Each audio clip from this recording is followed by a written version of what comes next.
teman-teman, perkenalkan nama saya Salma Frans. Di sini saya akan menjelaskan apa itu konsep dari proses sistem terdistribusi. Ini definisi proses sistem terdistribusi, yaitu sebuah proses yang dijalankan pada lebih dari satu prosesor atau komputer untuk menyelesaikan sebuah pekerjaan secara paralel. Kemudian apa itu proses?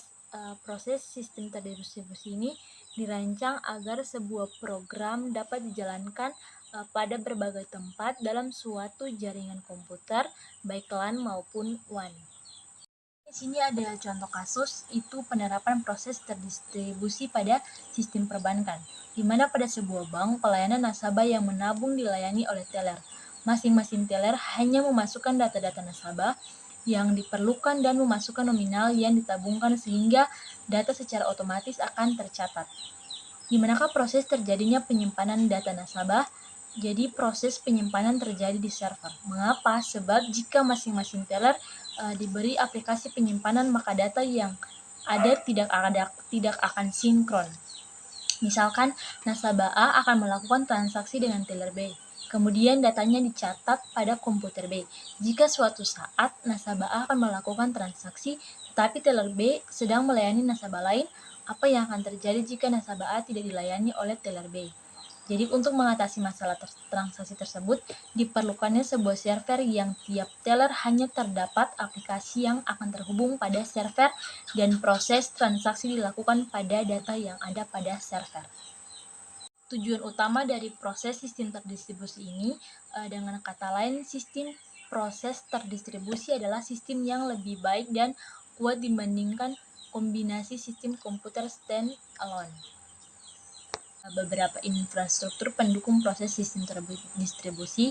Yang pertama ada Mob Grid Suite, yang kedua ada Remote Procedure Call, yang ketiga ada Distribute Object, ada SOAP, dan Python Remote Object atau PYRO.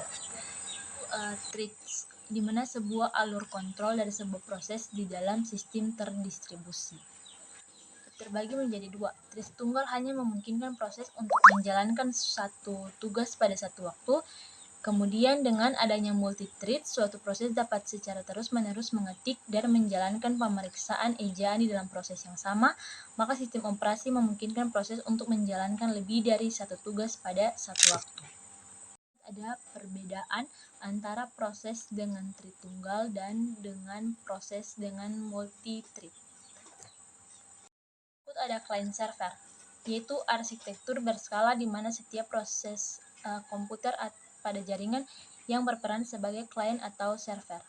Klien yang paling populer dan digunakan secara luas saat ini adalah web server, di mana dia berkomunikasi dengan web server melalui internet untuk mendapatkan dan menampilkan isi halaman web. Dan keuntungan dari penggunaan jaringan client server, yang pertama itu kapasitas, kemudian keamanan, dan hemat. Agen. Jadi agen ini sama saja dengan client server, tapi dia memiliki dua klasifikasi, yaitu desktop agen dan internet agen. Jadi kalau desktop itu agen yang hidup dan bertugas dalam lingkungan personal komputer atau yang biasa disebut dengan PC dan berjalan di atas suatu operating system atau OS.